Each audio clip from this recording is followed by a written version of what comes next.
Hey everybody, how are you? Again, Mr. Brew from Infinity, the Math Institute, and we are here for our next lesson, and it is a big, important lesson. I don't care if you're in middle school or if you're 65 years old, if you don't totally comprehend fractions, this is the class for you. I give you my word, you will understand them. Too many people memorize processes such as the common denominator and stuff like that, or keep, change, flip, and they don't really understand what's going on. And that's why it makes it so difficult to remember these rules or to implement operation with fractions when you're at the grocery store or when you read a billboard and you're wondering, is that really a good deal?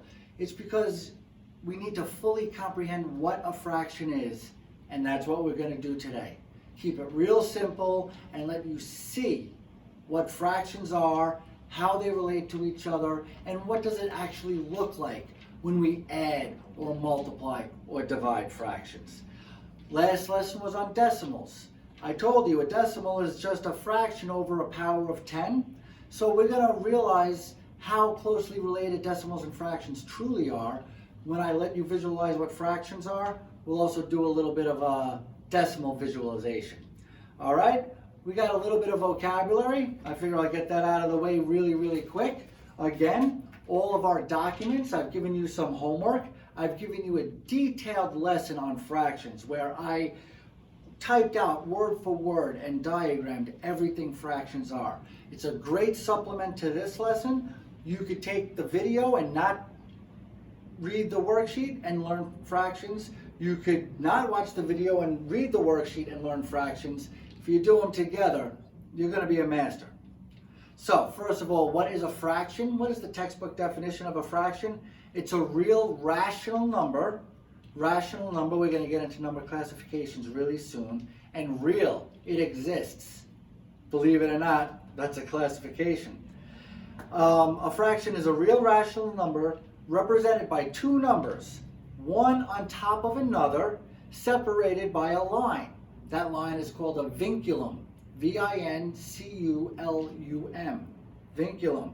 It's the line that divides a fraction. The top is called the numerator. It's how many pieces you're counting. The bottom number is the denominator, how many pieces one whole is cut into. We're going to visualize all this stuff. I just wanted to give you the textbook definition. The vinculum, it's the line separating the numerator from the denominator. It's also the line over a repeating decimal. It's just a mathematical symbol. We call it a vinculum.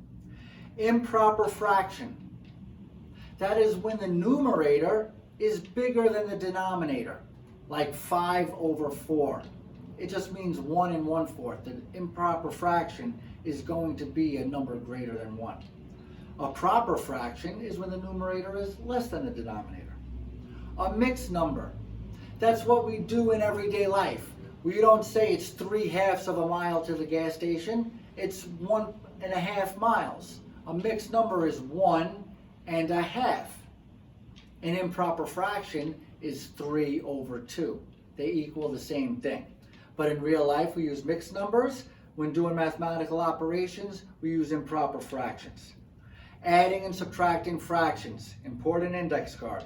Adding and subtracting fractions, the secret is common denominator. Multiplying fractions. You multiply straight across. Again, we'll visualize and showcase this. Dividing fractions. We all know that division is simply multiplying by the reciprocal. No better place to utilize this fact than when dividing fractions. Divide is multiply by the reciprocal. Adding and subtracting fractions with mixed numbers, it's very important to convert it to an improper fraction and then utilize your operational rules. All right, I hope you took some really good notes so that way you don't have to write these down while we're doing the problems. We're going to start visualizing. Right now it's time for our squares and cubes quiz. But guess what? I'm letting you off the hook today. I know you've been studying them. Make sure you know your squares up to 15 and your cubes up to 10. And then we're going to get into some new squares and new cubes. We're going to take it to the next level starting on the next lesson. So with that said, let's get started with our lesson on fractions. All right, so now to try to visualize some of the things I was just explaining to you. First of all, a fraction, again, is a number on top of another number separated by a vinculum. All right? Number one, I can't have you guys be nervous when I start using variables. All right? A variable, which is something we're going to go over soon, a vocabulary word, it's just a letter or a symbol that represents a number or quantity. The reason why I like to use variables is because it could represent anything. It could be 1 over 2, it could be 3 over 8, it could be 17 over 7, whatever you want it to be. Whatever I show you will apply to any and all fractions, thus the abstract notation of a variable. Now, we have a over b, and the top number is the numerator. That is how many pieces I'm going to count. The bottom number is the denominator. And a little trivia, that's called a vinculum. All right, so what does that look like? So say we have a pizza pie, and we cut it into 8 pieces. That would be the denominator, 8 pieces. So in this particular fraction, the denominator must be 8. How many have we colored in? 0, right? So 0 over 8 is equal to 0, no problem. But of course, we'll try to be a little bit more tangible. Let's color in 3 pieces. So that would be 3 pieces are counted, and the whole is cut up into 8 pieces. Thus we have 3/8. All right? On the other hand, if we wanted to visualize 1/2, that simply means we take our pizza pie and we cut it into 2 equal pieces. How many pieces are we going to count? 1. And that's all a fraction is. It's just saying we're going to cut something into so many pieces and we're going to actually utilize so many pieces. All right? If this was, say, 2 over 4,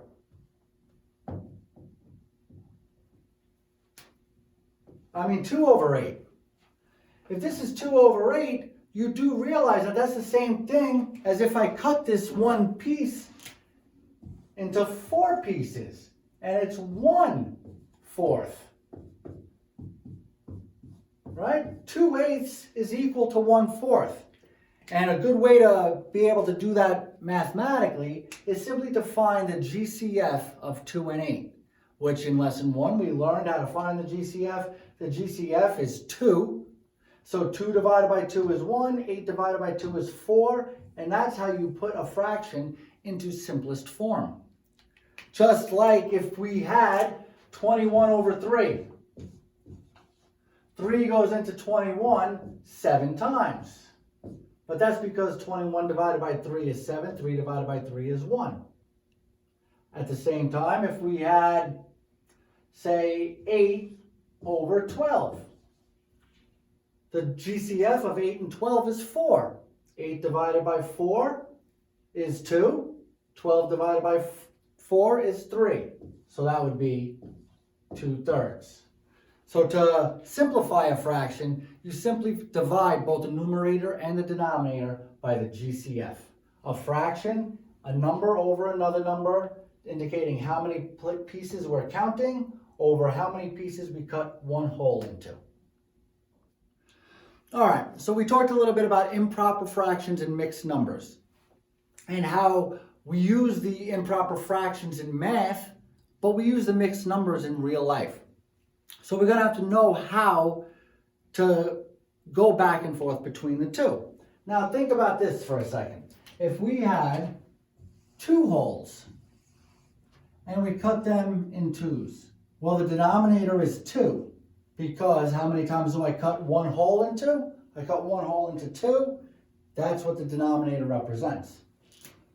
Let's say we're counting all of this one and half of this one. So how many pieces are we counting? 1, 2, 3. So this is 3 over 2, or we also like to say 3/2. If the denominator is a 4, we could say quarters.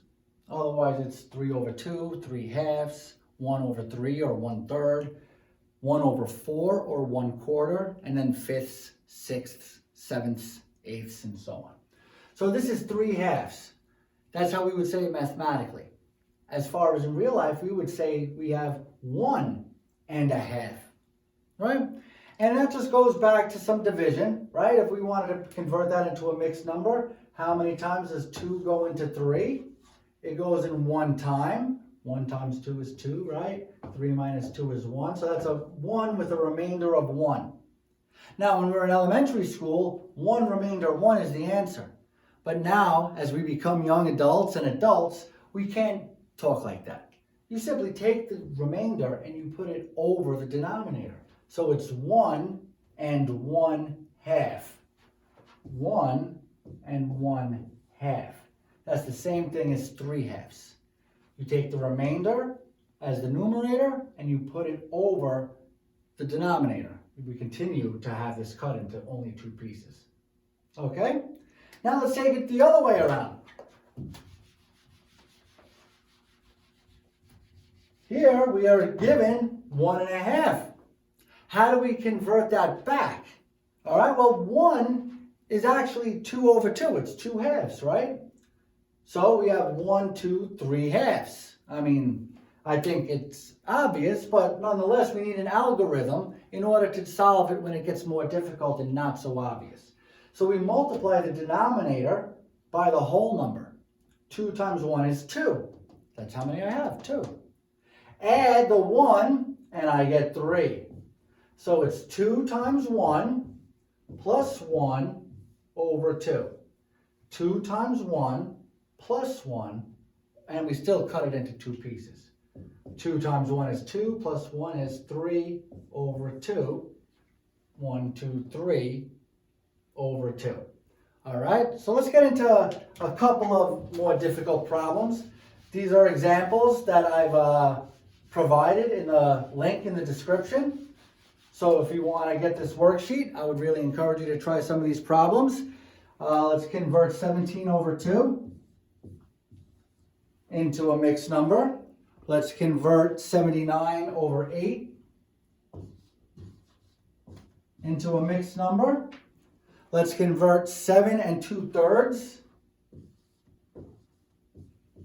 to an improper fraction. And let's convert 8 3/5 to an improper fraction.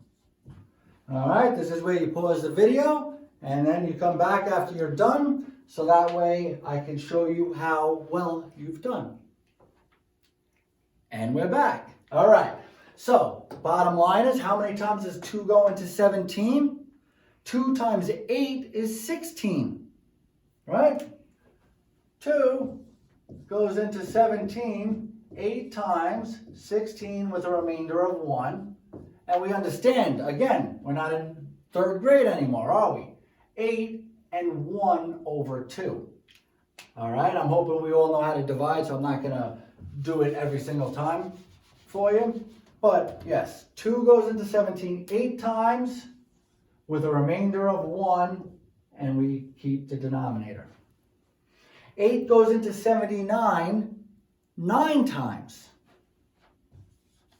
9 times 8 is 72, which leaves us with a remainder of 7. So it's 9 7/8. Going back the other way, 7 wholes cut into thirds would give me 21/3. 3 times 7 is 21, plus 2 is 23. 23 over 3. Again, these 7 wholes represent 21/3, plus I have the 2/3 that was in this fraction to begin with. Same thing here. All right? These 8 wholes are cut up into 5 pieces each, which give us 40 pieces. Plus these 3 pieces give us 43 over 5. All right? So, you want to be able to convert into mixed numbers when you're telling somebody, hey, you know, the cabin is 9 7/8 miles up the mountain. All right? But if you want to add 23 thirds to 9 7/8, you can't do it until you convert it into an improper fraction. So that way when we do our operations, which we're about to jump into, you're always going to want to do your operations with improper fractions. We already talked about simplification, right? Finding the GCF and dividing both the numerator and denominator by it. Last one I'll give you, 75 over 100. What is the GCF of 75 and 100? You should automatically see it's 25. 75 divided by 25 is 3. 100 divided by 25 is 4. All right, so now let's get into operations. All right, first things first, let's start out with addition and subtraction. Now, most of you should recall that the big secret is we need a common denominator. And I'm sure, while most of you may recall that, not all of you really understand why. All right, so let's take a look. If we have 1/2 plus 1/3, all right, a real simple question, right? And 1/2, let's make a square and cut it in half. 1/3, let's make a square and cut it in thirds. And we're going to have this 1/2, and we're going to have this 1/3, right? One piece counted, cut into 2 pieces. One piece counted, cut into 3 pieces. Now, what I want to do is I want to combine them. I want to add them, right? I got a half of my property is the pool, and a third of my property is the grass. How much of my property is covered by pool and grass, right? Or whatever the question may be, right? We want to add this to this. But even with my bad drawing, there's no way I could squeeze this into this thing. It just doesn't really mathematically fit. And that's why we need a common denominator, so everything fits. All right? Now, what's the LCM? Remember, GCF to simplify, LCM to find a common denominator, which is why we started with those lessons. What is the LCM or the LCD, lowest common denominator? Very good, it is 6. You are correct. Now, how do I make this denominator turn into a 6? I got to multiply it by 3. But you can't multiply something by 3 unless you multiply it by 3 over 3. Why is that important? Because of one of my important rules of algebra. Anything multiplied by 1 is equal to itself. 3 over 3 is equal to 1. So I'm multiplying by 1, which does not change the value. Same thing here. What do I multiply by? Well, I need to multiply 3 by 2 to get 6, but I can't multiply by 2. I got to multiply by 1 in the form of 2 over 2. And what does that essentially do? What I'm doing is I'm cutting it into each piece into 3 pieces. So that's now 3 pieces. That's now 3 pieces. I'm going to cut each of these pieces into 2 pieces. That's now 2, 4, 6. And you can see now that they're both now cut into 6 pieces, which was my lowest common denominator. 3 times 1 is 3. 3 times 2 is 6. Plus 2 times 1 is 2. 2 times 3 is 6. 3, 6, counting 1, 2, 3, while it's cut up into 1, 2, 3, 4, 5, 6 pieces. 3, 6. Same thing as 1/2. Counting 1, 2. 1, 2, 3, 4, 5, 6. The one whole is cut into 6 pieces. 2/6. Same thing as 1/3. Now, I could take these 3/6 and they fit beautifully right into these 3/6. And that's why we need a common denominator. This teal 3/6 now comes over here. And now I could simply and obviously see it's 5. I'm counting 1, 2, 3, 4, 5. And a whole is still cut up into 6 pieces. So once I get that common denominator, I simply add or subtract, if it was a subtraction problem. I simply add the numerators, but I keep the denominators because I'm combining the pieces that I count, but I'm still just cutting it into 6 pieces. Thus, I get 5/6. I mean, just for kicks, you want to look at it as a subtraction problem? We sure can, right? Bear with me. Subtracting it, right? So I'm going to take these 2/6 and subtract them from those 3/6, and I'm left with 1/6. Same concept. Keep the denominator, perform the operation on the numerators, only for addition and subtraction. Can you see it?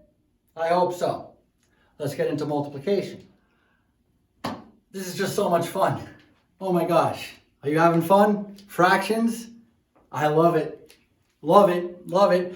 This is one of the things I'm really excited to show you about because I promise you, most people don't really know what I'm about to show you.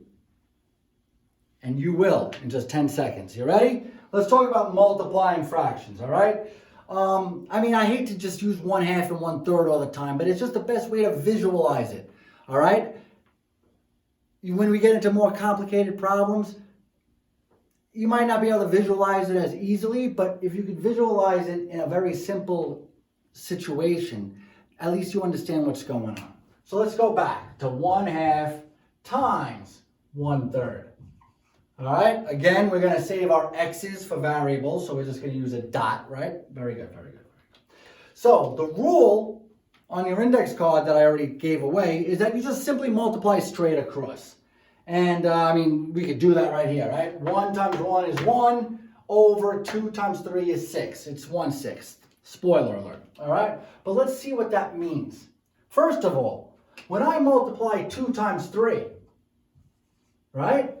I go over 2 units, 1, 2, and I go down 3 units, 1, 2, 3.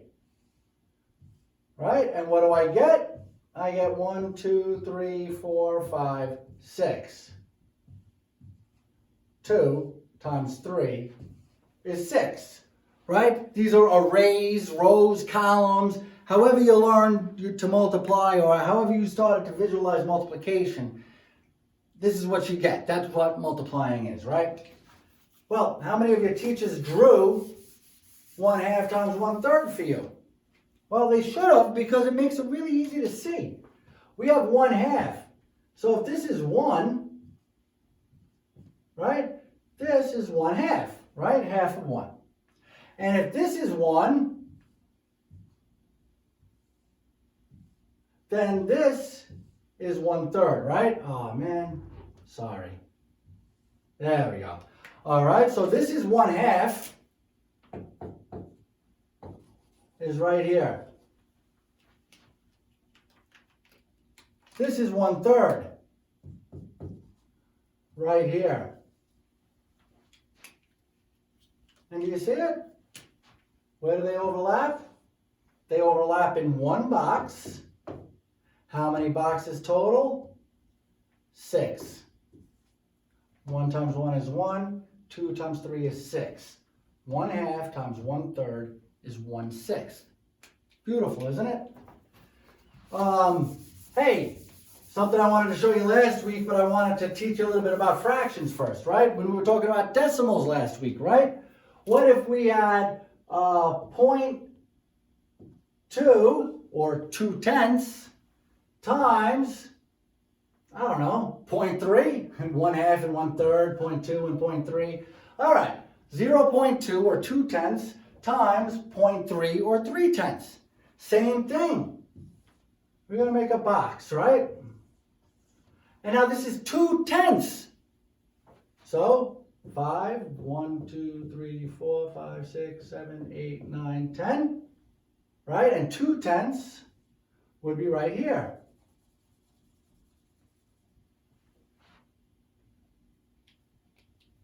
3/10. 5, 1, 2, 3, 4, 6, 7, 8, 9, 10. 3/10 would be right here. So this is 0.3 times 0.2. And what do we get? Well, look, there's 1, 2, 6 counted in the overlap. How many boxes do we have total? 10 by 10 is 100. Or as a decimal, 6/100. That's why 2 times 3 is 6. 1, 2 decimal places. 1, 2 decimal places. 0.2 times 0.3 is 0.06 because 2/10 times 3/10 is 6/100. Get it? That's a way to visualize multiplication with fractions and decimals. Let's get on to division. All right, now I get that it's awesome. You get to visualize multiplication. And I bet you a small portion of you said, hey, Mr. Brew, I already seen that visualized. Well, I got a treat for you because most of you, if not all of you, have not actually visualized division by fractions. So let's take a look. How about 1/2 divided by 1/3?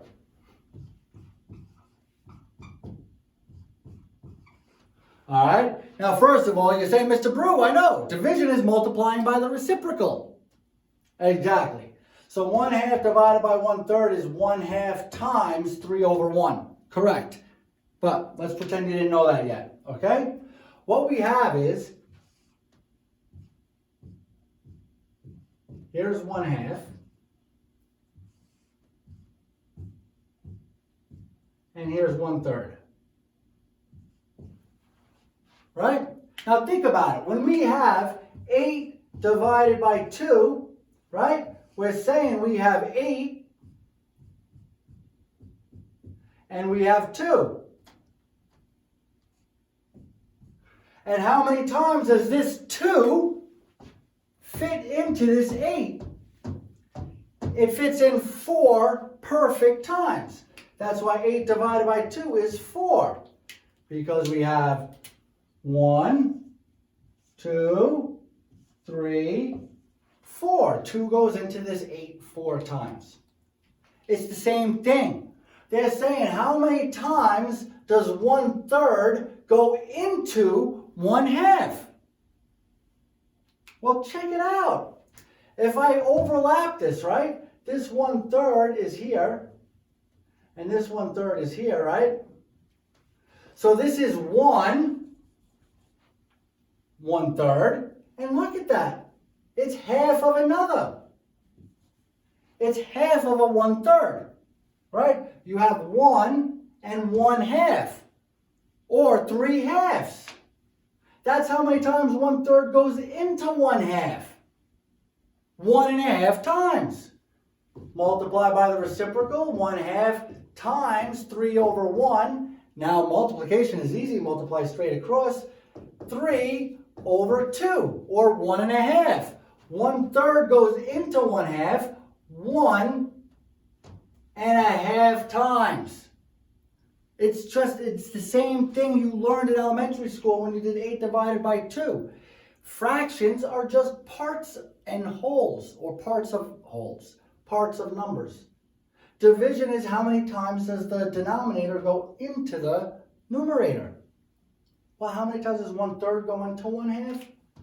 1.5 times. Notice 1/3 is smaller than 1/2. So it's going to go in more than one time. Let's look at it the other way around. What if we had 1/3 divided by 1/2?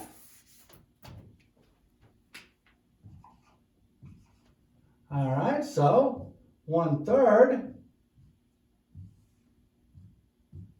1/2. So right here is 1/3, and right here is 1/2. You see it? Now, how many times does 1/2 go into 1/3?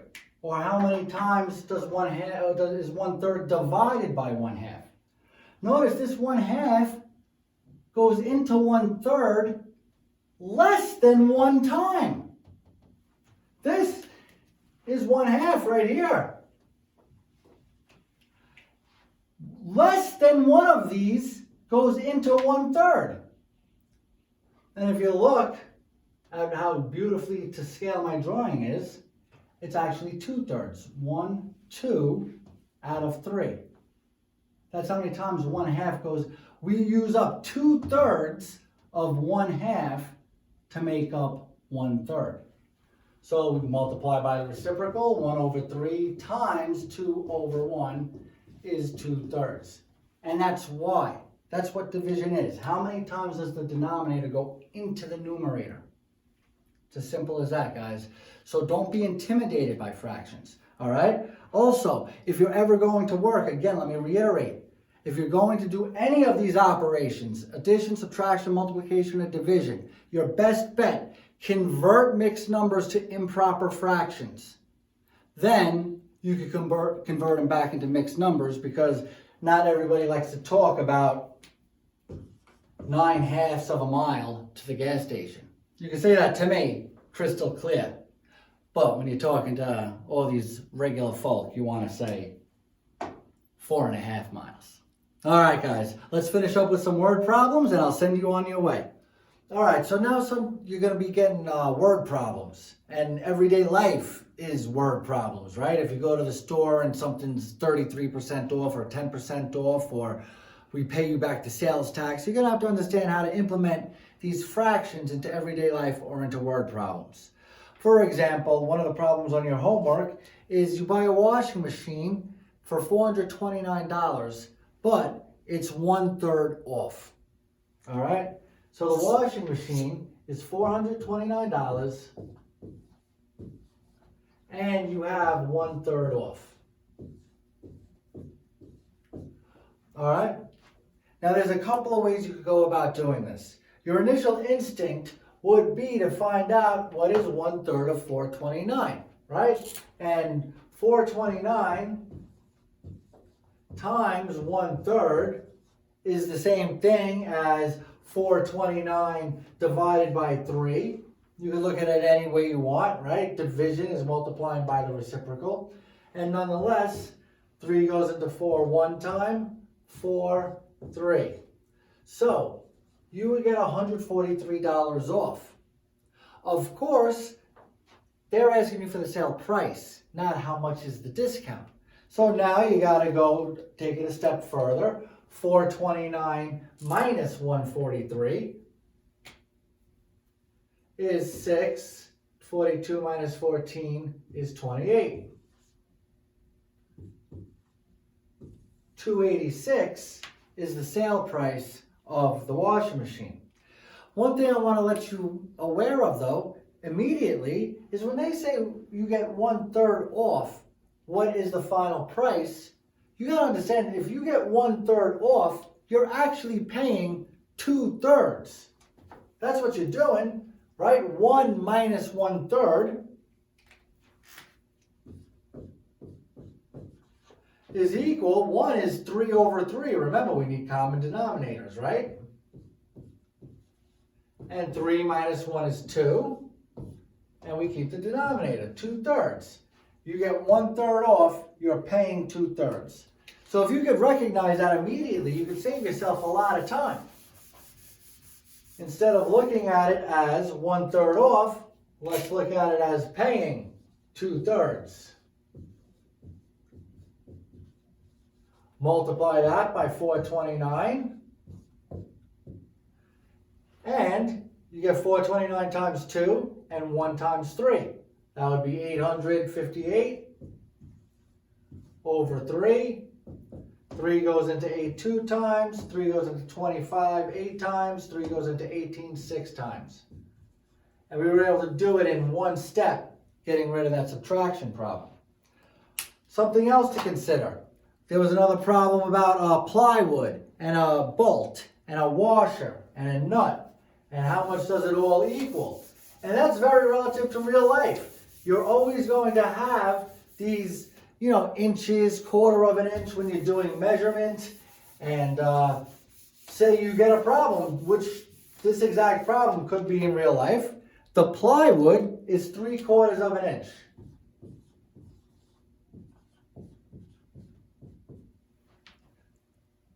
The washer is 1/8 of an inch. The nut is 3/16 of an inch. And we need to have the end of the bolt be greater than 5/16 of an inch. So how long must the bolt be at a minimum? And you should be able to picture, this is your plywood. This is your washer. This is your nut. And then we need the bolt to extend another 5/16.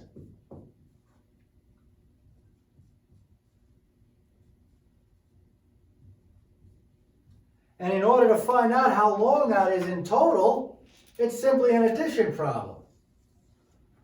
All right, and half the battle in word problems is just recognizing, are we multiplying, are we adding, subtracting? And this is simply an addition problem. We need to add 3/4 plus 1/8 plus 3/16 plus 5/16. All right, what is the LCM of the denominators? Or what is the lowest common denominator? 16. So I'm going to have 4 numbers, and they're all going to have a 16 on the bottom.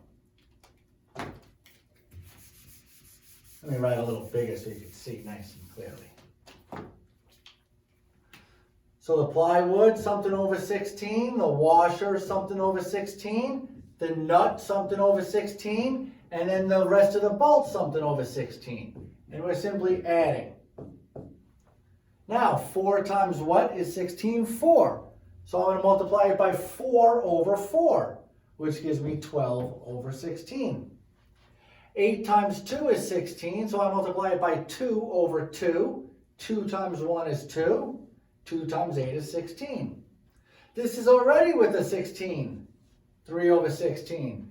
This is already with the 16, 5 over 16. Now that I have common denominators, 12 plus 2 is 14, 15, 20. Keep the denominator, 20 over 16. Now I got to look at my GCF. The greatest common factor between 20 and 16 would be 4. 20 divided by 4 is 5. 16 divided by 4 is 4. 5/4 or 5/4. And then you don't want to say the gas station is 5/4 of a mile. For all the regular people in the world, 4 goes into 5 one time with a remainder of 1. Keep the denominator. 1 and 1/4 inches. Always label your answer. All right, so that should give you a good idea about the operations and how to relate them to a word problem. There's a ton of material in the link below in the description, and I really encourage you to do it. If you have any questions, just hit me up at tutor@themathinstitute.com. Hopefully you already subscribed to our YouTube, Facebook, Instagram. We love it all. Show us your support, give us a like or a thumbs up, and share the video. Keep coming to Infinity, the Math Institute, where you don't get more math problems, you get solutions.